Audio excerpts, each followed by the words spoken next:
ಎಲ್ಲರಿಗೂ ಜೈ ಜನೇಂದ್ರಗಳು. ಜೈ बोलो ಆದಿನಾಥ ಭಗವಾನ್ ಕಿ, ಜೈ बोलो ಜನವಾಣಿ ಮಾತಾ ಕಿ. ಸದ್ಧರ್ಮ ಬಂಧುಗಳೇ, ಇವತ್ತಿನ ದಿವಸ ಭಾರತೇಶ ವೈಭವ ಪ್ರವಚನ ಮಾಲಿಕೆ 8 ತಮಗೆ ಹೇಳಬಯಸುತ್ತೇನೆ.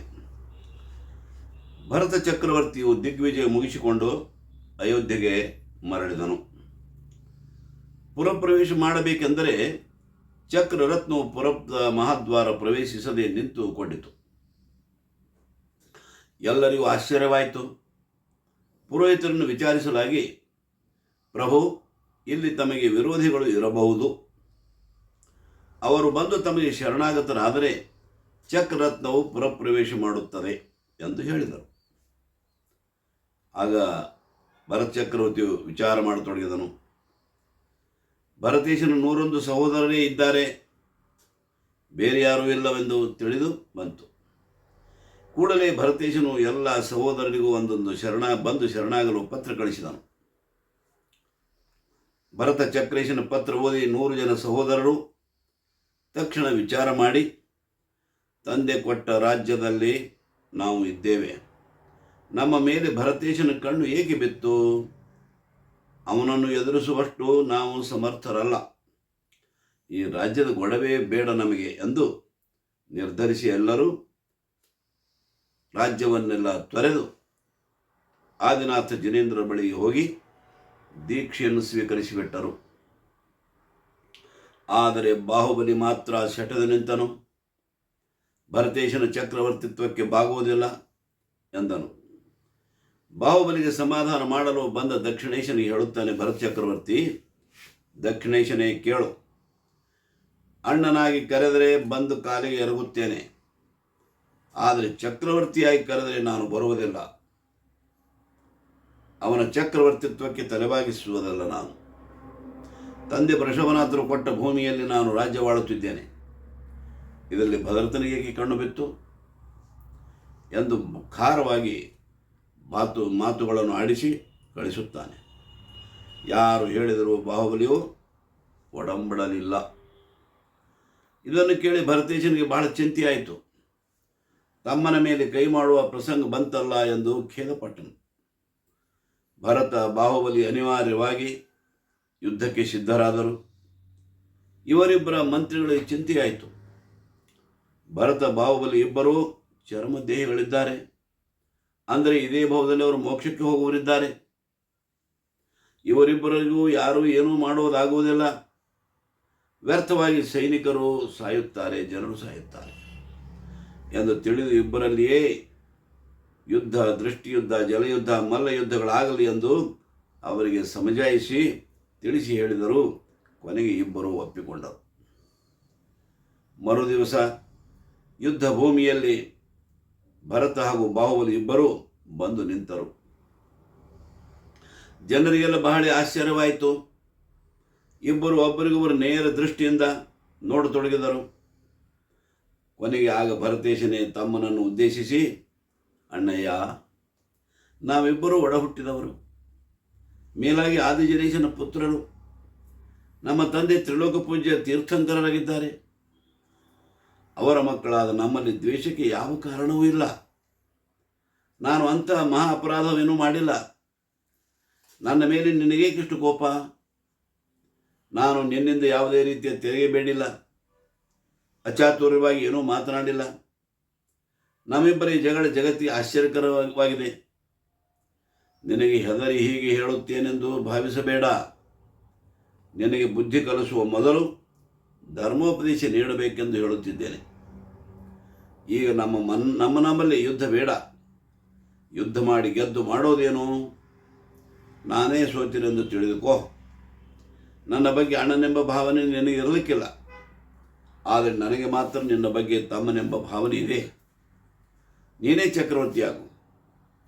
ನನಗೆ ಎಲ್ಲಿಯಾದರೂ ಒಂದು ಸಣ್ಣ ಚಿಕ್ಕ ರಾಜ್ಯವನ್ನು ಕೊಡು, ಅದನ್ನು ಸ್ವೀಕರಿಸಿ ತೃಪ್ತಿಯಿಂದ ಇರುತ್ತೇನೆ.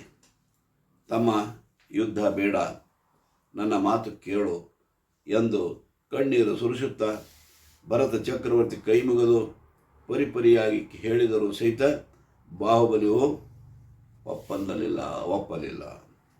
ಕೊನೆಗೆ ಮಂತ್ರಿಗಳಿಬ್ಬರ ಅಭಿಪ್ರಾಯದಂತೆ ಇಬ್ಬರ ನಡುವೆ ದೃಷ್ಟಿಯುದ್ಧ, ಜಲಯುದ್ಧ, ಮಲ್ಲಯುದ್ಧ ನಡೆಯಿತು.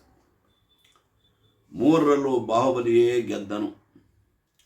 ಕೊನೆಯ ಮಲ್ಲಯುದ್ಧದಲ್ಲಿ ಬಾಹುಬಲಿಯು ಭರತೇಶನನ್ನು ತನ್ನ ಬಾಹುಗಳಿಂದ ಮೇಲೆತ್ತಿದನು. ಇನ್ನು ಕ್ಷಣಾರ್ಧದಲ್ಲಿ ಅಣ್ಣನನ್ನು ನೆಲಕ್ಕೆ ಅಪ್ಪಳಿಸುವನ್ನಷ್ಟರಲ್ಲಿ ಬಾಹುಬಲಿಗೆ ಜ್ಞಾನೋದಯವಾಯಿತು. ತಾನು ಈ ಭೂಮಿಯ ಸಲುವಾಗಿ ಅಣ್ಣನ ಮೇಲೆ ಕೈ ಮಾಡಿದನಲ್ಲ ಎಂದು ಪಶ್ಚಾತ್ತಾಪ ಮಾಡಿಕೊಂಡನು. ಕೂಡಲೇ ಅಣ್ಣನನ್ನು ಸಾವಕಾಶವಾಗಿ ಇಳಿಸಿ ಸುಮ್ಮನೆ ನಿಂತನು, ಶಾಂತನಾದನು. ಅಣ್ಣನ ವಚನಗಳು ನೆನಪಿಗೆ ಬಂದವು. ಬಾಹುಬಲಿಯ ಕೋಪ ಶಾಂತವಾಯಿತು. ಕುಗ್ಗಿ ಹೋದನು. ಗರ್ವವೆಲ್ಲ ಸೋರಿ ಹೋಯಿತು. ಸ್ವಾಭಿಮಾನವೆಲ್ಲ ಕರಗಿ ಹೋಯಿತು. ನಾಚಿಕೆ ಎನಿಸಿತು. ತಲೆ ತಗ್ಗಿಸಿ ನಿಂತುಕೊಂಡನು. ಅಣ್ಣನೊಡನೆ ಯುದ್ಧಕ್ಕೆ ನಿಂತುಕೊಂಡ ಪಾಪಕ್ಕೆ ಏನು ಪ್ರಾಯಶ್ಚಿತ್ತ ಮಾಡಿಕೊಳ್ಳಲಿ ಎಂದು ಚಿಂತೆಯಲ್ಲಿ ಮುಳುಗಿದನು. ಈ ಪಾಪದ ಪ್ರಾಯಶ್ಚಿತ್ತಕ್ಕೆ ದೀಕ್ಷೆಯೇ ಯೋಗ್ಯ ಎಂದು ನಿರ್ಧರಿಸಿ ತಕ್ಷಣ ಅಣ್ಣನ ಪಾದಗಳಲ್ಲಿ ಹಣೆಯಿಟ್ಟು ನಮಸ್ಕರಿಸಿದನು. ತನ್ನ ಕಿರೀಟಾದ ಎಲ್ಲ ಆಭರಣಗಳನ್ನು ಕಳಚಿದ. ಅಣ್ಣನ ಪದತಲದಲ್ಲಿ ಇರಿಸಿದ. ದೀಕ್ಷೆಗೆ ತಯಾರಾಗಿ ಹೊರಟೇ ಬಿಟ್ಟ. ಆಗ ಭರತೇಶನು ಸ್ವಲ್ಪ ತಡೆದು, ಬೇಡ ತಮ್ಮ, ದೀಕ್ಷೆ ಬೇಡ. ನಾವಿಬ್ಬರು ಕೂಡಿ ಆನಂದದಿಂದ ಇರೋಣ. ಎಲ್ಲ ಸಾಮ್ರಾಜ್ಯವನ್ನು ನೀನೇ ಅನುಭವಿಸು. ಸಂತೋಷದಿಂದ ಬಿಡುತ್ತೇನೆ. ದೀಕ್ಷೆ ಸ್ವೀಕರಿಸಲು ಹೋಗಬೇಡ ಎಂದು ಪರಿಪರಿಯಾಗಿ ಶಾಂತ ಹಾಗೂ ಮೃದು ವಚನಗಳಿಂದ ಕೇಳಿಕೊಂಡನು ಭರತೇಶ. ತನ್ನ ನಿರ್ಧಾರದಿಂದ ಬಾಹುಬಲಿ ಹಿಂದೆ ಸರಿಯಲೇ ಇಲ್ಲ. ವೃಷಭನಾಥರ ಬಳಿಗೆ ಹೋಗಿ ದೀಕ್ಷೆ ಸ್ವೀಕರಿಸಿ ತಪೋನಿರತನಾದನು. ಆಮೇಲೆ ಚಕ್ರರತ್ನ ಪುರಪ್ರವೇಶ ಮಾಡಿತು. ಎಲ್ಲರೂ ನಗರ ಪ್ರವೇಶಿಸಿದರು. ಭರತೇಶನ ವೈಭವದಿಂದ ಪಟ್ಟಕ್ಕೆ ಕುಳಿತು ರಾಜ್ಯವಾಳತೊಡಗಿದನು. ಆಗಲೇ ಬಾಹುಬಲಿಯು ತಪಸ್ಸಿಗೆ ನಿಂತು ವರ್ಷವೇ ಗತಿಸಿತು. ಆದರೂ ಸಹ ಕೇವಲ ಜ್ಞಾನ ಉಂಟಾಗಲಿಲ್ಲ. ಇದು ಭರತೇಶನಿಗೆ ಚಿಂತೆಗಳು ಮಾಡಿತು. ಕೂಡಲೇ ಭರತೇಶನು ವೃಷಭನಾಥ ತೀರ್ಥಂಕರ ಬಳಿಗೆ ಹೋಗಿ, ಹೇ ಪ್ರಭು, ನನ್ನ ಸಹೋದರ ಬಾಹುಬಲಿಯು ದೀಕ್ಷೆ ಸ್ವೀಕರಿಸಿ ಘೋರ ತಪಸ್ಸಿಗೆ ನಿಂತು ಆಗಲೇ ವರ್ಷ ಕಳೆಯಿತು. ಅವರಿಗೆ ಇನ್ನೂ ಕೇವಲ ಜ್ಞಾನ ಪ್ರಾಪ್ತಿಯಾಗಲಲ್ಲದು ಏಕೆ ಎಂದು ಕೇಳಲಾಗಿ, ಆಗ ವೃಷಭನಾಥ ಸ್ವಾಮಿಯು, ಭರತ ಚಕ್ರೇಶನೇ, ಬಾಹುಬಲಿಯು ತನ್ನ ಮನಸ್ಸಿನಲ್ಲಿ ತಾನು ತಪಸ್ಸಿಗೆ ನಿಂತ ನೆಲದ ಕುರಿತು ಶಲ್ಯ ಉಂಟಾಗಿದೆ.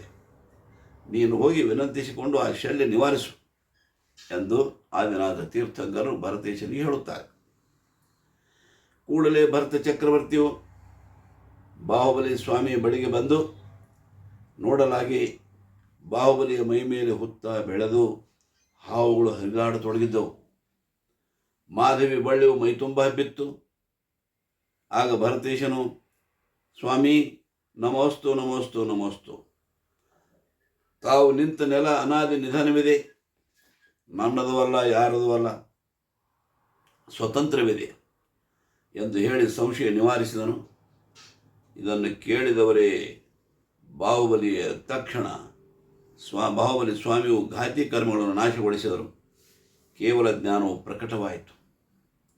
ಕೂಡಲೇ ಸೌಧರ್ಮೇಂದ್ರನ ಆದಿಯಾಗಿ ದೇವ ಸಮೂಹವೇ ಆಗಮಿಸಿತು. ದೇವತೆಗಳು, ಭರತ ಚಕ್ರವರ್ತಿಯು, ಮಾನವರು ಎಲ್ಲರೂ ಕೂಡಿ ಬಾಹುಬಲಿ ಸ್ವಾಮಿಯ ಕೇವಲ ಜ್ಞಾನ ಕಲ್ಯಾಣ ಉತ್ಸವವನ್ನು ಅತ್ಯಂತ ಭಕ್ತಿಯಿಂದ ಆಚರಿಸಿದರು. ಮುಂದೆ ಅಘಾತಿ ಕರ್ಮಗಳನ್ನು ನಾಶಗೊಳಿಸಿ ಮುಕ್ತರಾದರು. ಸ್ವಾಭಿಮಾನಿಯಾಗಿದ್ದರೂ ಸಹ ಕೊನೆಯಲ್ಲಿ ವೈರಾಗ್ಯ ಮೂರ್ತಿಯಾಗಿ ಕಂಗೊಳಿಸಿದರು. ನಂತರ ಮೋಕ್ಷಕ್ಕೆ ಹೋದರು. ದೇವತೆಗಳು ಸ್ವರ್ಗಕ್ಕೆ ಪ್ರಯಾಣ ಬೆಳೆಸಿದರು. ಭರತ ಚಕ್ರೇಶನು ಅಯೋಧ್ಯೆಗೆ ಆಗಮಿಸಿದನು. ಭರತ ಚಕ್ರೇಶಿಯು ವಿಶ್ವವೇ ತನ್ನ ಕುಟುಂಬವೆಂದು ಭಾವಿಸಿದ್ದನು. ತನ್ನ ಆಳ್ವಿಕೆಯಲ್ಲಿ ಯಾರೂ ದುಃಖಿಗಳಾಗಬಾರದೆಂದು ಭಾವಿಸಿದವನು. ಯಾರಿಗೂ ಯಾವುದೇ ರೀತಿಯ ಹಾನಿಯಾಗಬಾರದೆಂದು ಚಿಂತಿಸುತ್ತಿದ್ದನು. ತಾನು ಹಾಗೂ ತನ್ನೊಂದಿಗೆ ಎಲ್ಲರೂ ಹಾಯಾಗಿರಬೇಕೆಂದು ಬಯಸುತ್ತಿದ್ದನು. ಜೈನ ತತ್ವಗಳನ್ನು ಜೊತೆಗೆ ವಿಶ್ವ ಧರ್ಮವನ್ನು ಮೈಗೂಡಿಸಿಕೊಂಡಂಥ ವಿಶಾಲ ಹೃದಯವುಳ್ಳವನಾಗಿದ್ದನು. ವಿಶ್ವತೋಮುಖನಾಗಿ ವಿಶ್ವದಲ್ಲಿ ಎಲ್ಲರಿಗೂ ಸುಖಿಯಾಗಬೇಕೆಂದು ಬಯಸಿದಾತ. ಭರತ ಚಕ್ರವರ್ತಿಯು ಅವನು ಗೃಹಸ್ಥನಾಗಿದ್ದರೂ ಚಕ್ರವರ್ತಿಯಾಗಿದ್ದರೂ ಶಾಂತಿಪ್ರಿಯನಾಗಿದ್ದನು. ವಿಶಾಲವಾದ ಅವನ ಪ್ರಪಂಚದಲ್ಲಿ 96,000 ರಾಣಿಯರು, ಲಕ್ಷಾಂತರ ಮಕ್ಕಳು, 6 ಖಂಡಗಳ ರಾಜ್ಯ ವೈಭವ, 32,000 ಮುಕುಟಬದ್ಧ ರಾಜರು, ಇನ್ನೂ ಅನೇಕ ವೈಭವಗಳು ಅವನಿಗೆ ಪ್ರಾಪ್ತವಾಗಿದ್ದವು. ಆದರೂ ಅವನಲ್ಲಿ ನಾನು ಶೂರ, ಧೀರ, ಬಲಾಢ್ಯ ಚಕ್ರವರ್ತಿ ಎಂಬ ಅಹಂಕಾರ ಇರಲಿಲ್ಲ. ಸದಾಕಾಲ ಮುನಿಗಳಂತೆ ತನ್ನ ಆತ್ಮಸ್ವರೂಪದಲ್ಲಿಯೇ ಲೀನನಾಗಿರುತ್ತಿದ್ದನು. ಹೀಗೆ ಅವನ ಬೃಹತ್ ಸಂಸಾರದಲ್ಲಿ ಯಾರೊಬ್ಬರಿಗಾದರೂ ನೋವಾದರೆ ಭರತೇಶ ಆತಂಕಗೊಳ್ಳುತ್ತಿದ್ದನು. ಇವನು ಎಲ್ಲರಿಗೂ ಬೇಕು, ಇವನಿಗೆ ಎಲ್ಲರೂ ಬೇಕು. ಹೀಗೆ ಇವನ ಸಂಸಾರವೇ ಇಡೀ ಪ್ರಪಂಚವಾಗಿತ್ತು. ಭರತೇಶನು ತನ್ನ ಸೈನ್ಯದಿಂದಾಗಲಿ, 14 ರತ್ನಗಳಿಂದಾಗಲಿ, 6 ಖಂಡಗಳಿಂದಾಗಲಿ ವಿಶ್ವನಾಯಕನಾದವನಲ್ಲ. ಪೂರ್ವ ಪುಣ್ಯದಿಂದ ಬಂದ ಸಾಧನ ಸಂಪತ್ತನ್ನು ಉಪಯೋಗಿಸಿಕೊಂಡು ಬೆಳೆದವನೇ ಅಲ್ಲ. ಭರತೇಶನು ತನ್ನ ಆತ್ಮಬಲದಿಂದ ದೊಡ್ಡವನಾದನು. ಬ್ರಹ್ಮೋಪಾಸನೆಯಿಂದ ಬ್ರಹ್ಮಾಂಡವನ್ನು ಅಳೆದನು. ಭರತೇಶ ಸಮಾಜ ಸುಧಾರಕನಾಗಿದ್ದನು. ಸಂದರ್ಭೋಚಿತವಾಗಿ ಪ್ರತಿಷ್ಠೆಯನ್ನು ಬದಿಗೊತ್ತಿ ಎದುರಾಳಿಗಳಿಗೆ ಶಾಂತಿ ಸಮಾಧಾನ ಮಾಡುತ್ತಿದ್ದನು. ಭರತೇಶ ಮನೆಯಲ್ಲಿದ್ದರೂ ಮುನಿಯಂತೆ ಹೆಚ್ಚಾಗಿ ಧ್ಯಾನಸ್ಥನಾಗಿ ಆತ್ಮಚಿಂತನೆಯಲ್ಲಿಯೇ ಮಗ್ನನಾಗಿರುತ್ತಿದ್ದನು. ಆತ್ಮಚಿಂತನೆ, ಆತ್ಮದರ್ಶನ ಅವನಿಗೆ ಬಹು ಸಲೀಸಾಗಿತ್ತು. ಇವನೊಬ್ಬ ಸಾತ್ವಿಕ ಶಿರೋಮಣಿ. ಈತನಲ್ಲಿ ಭಕ್ತಿ ಉದ್ದೀಪನೆಯಾಗಿದೆ. ರಣರಂಗದಲ್ಲೂ ಸಹ ಮೂಕುತಿ ವನಿತೆಯರೊಡನೆ ಚಕ್ಕಂದವಾಡಲು ಇವನ ಮನಸ್ಸು ಹಾತೊರೆಯುತ್ತದೆ. ಶತ್ರುಗಳ ನಡುವಿದ್ದರೂ ಸಹ ಇವಂಥ ಪರಿಣಾಮದಿಂದ ಮಾಡಬೇಕಾದರೆ ಸಾಮಾನ್ಯವೇ? ಭರತೇಶನು ಆತ್ಮವಿಜ್ಞಾನಿ. ತನ್ನ ಸ್ವಶಕ್ತಿ ಅರಿವು ಅವನಿಗಿದೆ. ಬ್ರಹ್ಮ ಇದ್ದವನು. ಕ್ಷಾತ್ರ ತೇಜಸ್ಸು ಸೂರ್ಯನ ಮುಂದೆ ಸೊಡರಿದಂತೆ. ಹೀಗಾಗಿ ಭರತೇಶನು ಆಧ್ಯಾತ್ಮಿಕ ನೆಲೆಯಲ್ಲಿರುವ ಮಹಾಪುರುಷನು, ವಸ್ತು ಸ್ವರೂಪವನ್ನು ಅರಿತ ಮಹಾಜ್ಞಾನಿ. ಲೌಕಿಕವನ್ನು ಕಡೆಗಣಿಸದೆ ಪಾರಲೌಕಿಕಕ್ಕೆ ಕೈಯಾಚಿ ಹೊರಟಿರುವ ಮಹಾಸಾಧಕ. ಭರತೇಶನು ಸಿದ್ಧ ಪದವಿಯ ಮೇಲೆ ಕಣ್ಣಿಟ್ಟಿರುವ ಸಾಧಕನಲ್ಲ. ಭರತೇಶನು ಸಿದ್ಧ ಪದವಿಯ ಮೇಲೆ ಕಣ್ಣಿಟ್ಟಿರುವ ಸಾಧಕನು. ಆದರೂ ಇವನಲ್ಲಿ ಸತಿಯರ ಬಗ್ಗೆ ಮರುಕ ಮಿಶ್ರಿತವಾದ ಮೋಹವಿದೆ. ಮಕ್ಕಳ ಬಗ್ಗೆ ದೈವಿಕ ವಾತ್ಸಲ್ಯವಿದೆ. ಸಂಸಾರವನ್ನು ಸಮೂಶರಣವಾಗಿಸುವ ದೈವಿಕ ಕಲಾಕುಶಲತೆಯನ್ನು ಬಾಳಿನುದ್ದಕ್ಕೂ ಕಂಡುಬರುತ್ತದೆ. ಭರತೇಶನು ಬಾಳಿನುದ್ದಕ್ಕೂ ಆದರ್ಶನಾದ ಗೃಹಸ್ಥನಾಗಿದ್ದನು. ಬೀಗರನ್ನು ಕಂಡಾಗ ಮನಸಾರೆ ಅವರ ಕುಶಲವನ್ನು ಕೇಳಿ ಹಾರೈಸುವನು.